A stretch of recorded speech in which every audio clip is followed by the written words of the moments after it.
लखन सिया राम राजा राम चंद्र की जय।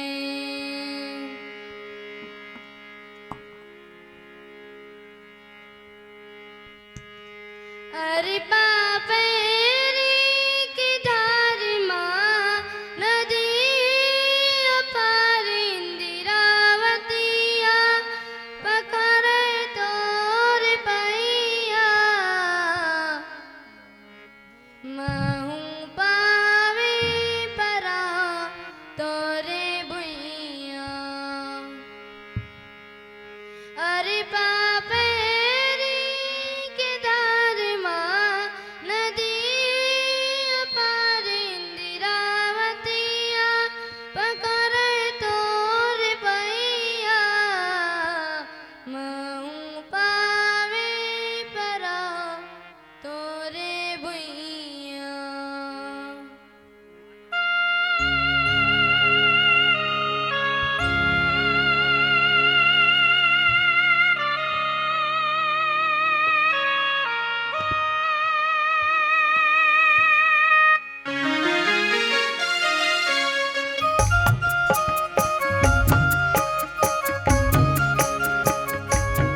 राजा रामचंद्र की जय।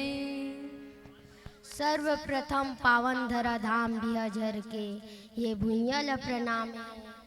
औ ओमा विराजमान जत का देवी देवता ल प्रणाम है। कथा पंडाल में विराजमान जत का संत समाज ल प्रणाम है। टेंट वाले भाई, माइक वाले भैया, संचालक महोदय जी ल प्रणाम है। गुरुदेव तुल्य मोर माता पिता ल प्रणाम है। आप मन जानत हो हनुमान जी और राम भगवान हाँ माता सीता के खोज करे बर निकले रही से। जब हनुमान जी और माता सीता, हनुमान जी और राम भगवान हाँ माता सीता के खोज करे बर निकले रही से, तब एक बहुत बड़े समुद्र आए, बहुत बड़े 1600 किलोमीटर के समुद्र। तब ओला कोई पार कर नहीं सकन बोलिस। तब हनुमान जी बोलिस कि मोर प्रभु के लिए मैं कुछ भी करूँ, मोर प्रभु के लिए मैं कुछ भी करूँ। तब हनुमान जी निकल गए वो समुद्र ल पार करे बर। हनुमान जी निकल गए वो समुद्र ल पार करे बर। और समुद्र ल जब पार करत रही तो बीच में ओला एक जन माता रोक लीस। ओ माता की हिस ए रास्ता में जो भी अथे ओला में खत हूँ, ते भी आए हा तो भी लखाऊँ। तब की हिस माता में मोर प्रभु के सेवा करे जावत हूँ, वहाँ ले हूँ फिर मोला खा लेबे। तो ते तू मोला बेवकूफ समझ रखे हनी, ते जाबे तो और आबे। तब माता मोला छोड़ दो, मैं प्रभु के सेवा करे बर जात हूँ, वहाँ से आ जाऊँ फिर मोला खा लूँ। तब नहीं, ते तो मोला बेवकूफ समझ रखे है, ते जाबे फिर और तो नहीं आस। तो जब माता अपन मुँह ला खोलिस तब हनुमान जी इतना बड़ बन गए, ओकर मुँह रही सत्ते बड़। तब माता औ बड़े मुँह खोलिस तब हनुमान जी औ बड़े बन गए। जब वो माता बहुत बड़े मुँह खोलिस तो हनुमान जी अति बड़ बन के ओकर पेट में जाके कोक में खुसर के बैठ गए। और वहाँ से फिर निकल गए और बोलिस माता अब तो मैं तोर पुत्र हो गया हूँ, मोला खा नहीं सकस। कोई माँ अपन पुत्र ल नहीं खाए।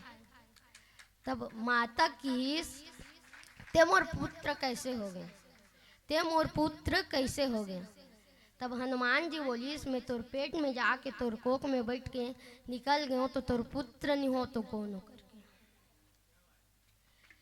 हनुमान जी बोलिस तोर पेट में खुसर के कोक में बैठ के वहां से निकल गए तो तोर पुत्र नहीं हो तो कौन हो मैं। तब माता बोली कि मैं तो तोर परीक्षा लेत रहे हो, तो जन दुष्ट राक्षस मन के बीच में जात हस ते वहां से सफल हो के लौटवे कि नहीं। मैं तोर परीक्षा लेत रहे हो, ते परीक्षा में पास हो गया, अब ते जा सकता। फिर वहां ले हनुमान जी निकलीस और पहुंचीस लंका। तो लंका में बहुत बड़े गेट और करब एक जन रक्षतीन रहा लंकनी। वो रक्षतीन हाँ ओकर बड़े बड़े दांत, बड़े बड़े गोर, खपरा सन दांत,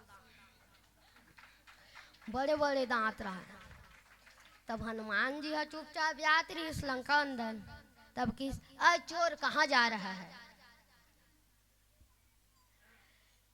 एक प्यारा सा भजन के बाद फिर चर्चा करेंगे।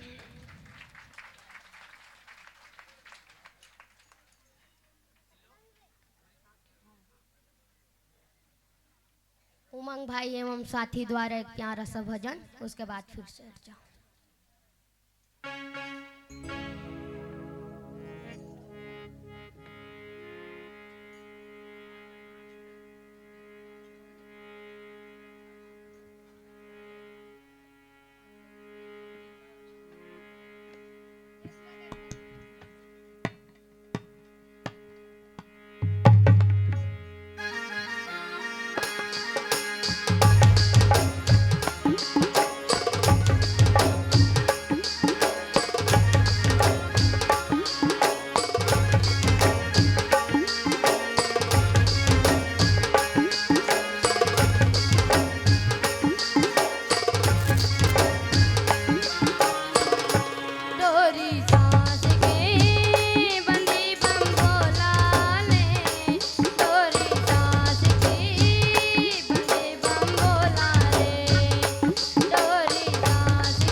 बोले लखन सिया रामचंद्र की। जय।